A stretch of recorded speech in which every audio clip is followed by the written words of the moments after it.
أعوذ بالله من الشيطان الرجيم بسم الله الرحمن الرحيم رب اشرح لي صدري ويسر لي أمري واحلل عقدة من لساني يفقهوا قولي آمين يا رب العالمين. Assalamu alaikum everyone. I hope all of you are doing great.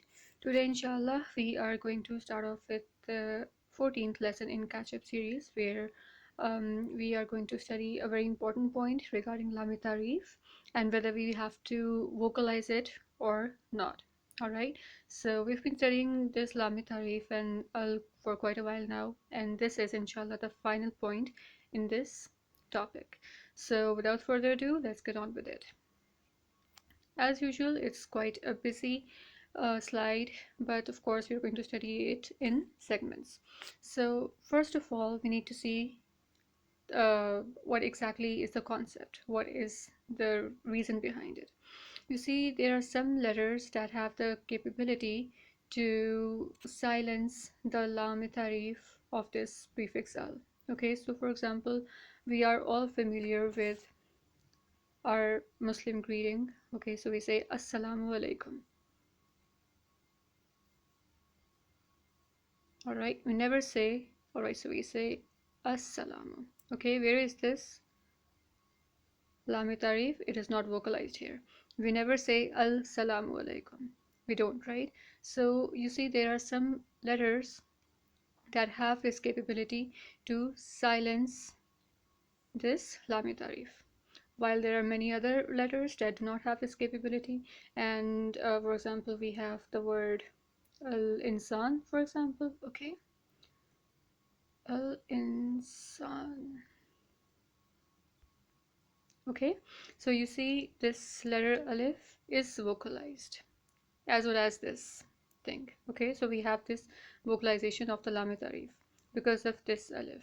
Okay, so that's what we need to know. What are those letters that cause this devocalization of Laam-e-taareef? Okay, that's what we are going to study in this lesson inshallah. And of course you need to be careful about this point, that this concept holds true only for the Laam-e-taareef of al. Alright, so any other al that you see anywhere else, for example in any word in as a root letter itself, alright, that is not going to be subjected to this rule. Okay, alright, now what about this lam silencing capability, or rather the Laam-e-taareef silencing capability? The letters that have this capability are simply called silencers. All right, and that's how I like to call them. Okay, just to give the concept away. And they are categorized as the Ashamsi, or simply the Shamsi letters in Arabic. Okay, so in Arabic you're going to find out the term Shamsi letters. Okay, and with the exception of only 14 letters, all others fall within this group.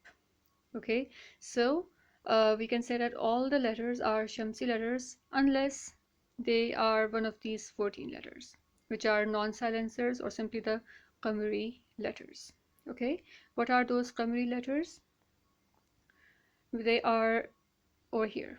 Okay, there are 14. Ha, Qaf, Kaf, Alif, Kha, Waw, Fa. Alright, so all these letters have been condensed into a mnemonic, and this is something that I studied from one of the textbooks. It was over there. So it says Haq ka khawf ajab gham hai. Now those who knew a bit of Urdu, it's actually this hai. Alright, but since we don't have this bariye in Arabic, we can replace this with a small choti ye. Okay, this is actually this ye for those who know some bit of Urdu. Okay, those who don't, it's perfectly alright, just remember these two letters somehow. Okay, so haq ka khaf ajab gham hai. Alright, that's how you can remember these 14 letters that do not silence this Laam-e-taareef. Alright, so this was our mnemonic. And one more thing regarding the name of these groups. You see al-qamaru. What do you see? You see that the Laam-e-taareef here is being vocalized. It's al-qamaru and not a-qamaru. And over here we have a shamsu. Why? Because well, sheen is one of those letters that possess this Laam-e-taareef silencing capability. Okay, so Shamsi letters are those where the representative word is Ashamsu, and Qamari letters are those whose representative letter is al-Qamaru. Okay, so we are done with this section as well. All right, now there are some words, some examples that you can see if you have really gotten this concept or not. What you're going to do is that you're going to put each of these words that I've written here, and you're going to see if this Laam-e-taareef here is going to be vocalized or not. I'll give you the answers in the next slide. Okay, and you have, of course, the cheat sheet right here. Okay, and I did not put the harakat on purpose. All right, just to see, because these are very common words and most of these are the ones that we have already covered in the previous lessons, so that's why. Okay, first one is alhamdu. All right, now what do you do? How do you decide if you're going to vocalize Laam-e-taareef or not? What's the first root letter here? It's ha. All right, and do we have ha in the mnemonic?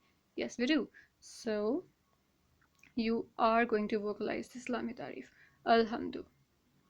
How about this word, ar-Rahman? All right. Now you don't know if you're going to vocalize Laam-e-taareef or not. What do? You check out for this ra in this mnemonic. Do we have a ra over here? No, we don't. So it's a Shamsi letter. This ra here is going to fall automatically in the Shamsi letter, and therefore we are going to silence this Laam-e-taareef. So it's going to be al-Rahman and not al-Rahman. All right. How about this word? We have the Laam-e-taareef over here, and then we have noon over here. Do we have a noon in this mnemonic? Hakka qaf wajab qam hai? Nope, we don't. So obviously that means that this noon is actually a Shamsi letter, and therefore we are going to silence this Laam-e-taareef. Hence, an-nisa'u and not al-nisa. Those who know Urdu make this mistake a lot. All right, they always say al-nisa, al-nisa. It is not al-nisa, it's an-nisa. Similarly, they also mispronounce this. They always say al-Rahman. No, it's al-Rahman. Okay, what about this? This is dal. Do we have a dal over here? No, we don't. So it's gonna be ad-dinu. What about here? Al-amalu.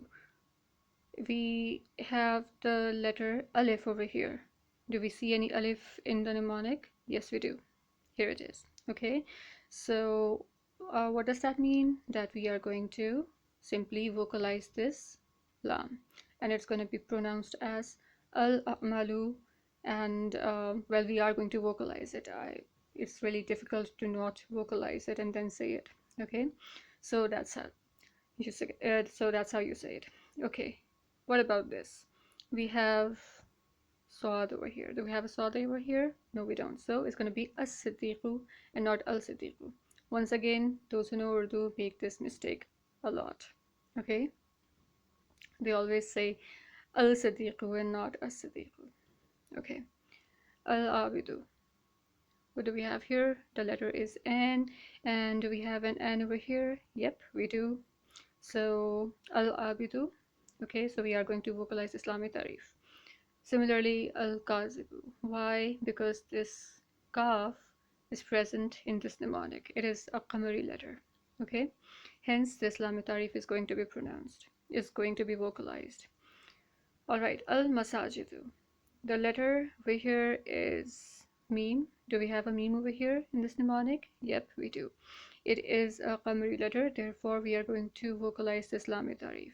Okay, so it's going to be al-masajidu and not am-masajidu. And of course we began our lesson with this example, as-salamu and not al-salamu. Okay, now you can look at all the words with their harakat on and whether you have to vocalize this Laam-e-taareef or not.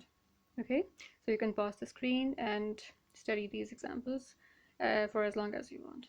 Okay, so this was our slide, and alhamdulillah we are done with this concept. I hope that this is clear, and of course if there's anything that you think needs more clarification, you can always reach me, and I'll try and simplify it further. Okay, so till the next lesson, inshallah. Barakallahu li wa lakum fil Qur'an al-Hakim. Allah Hafiz.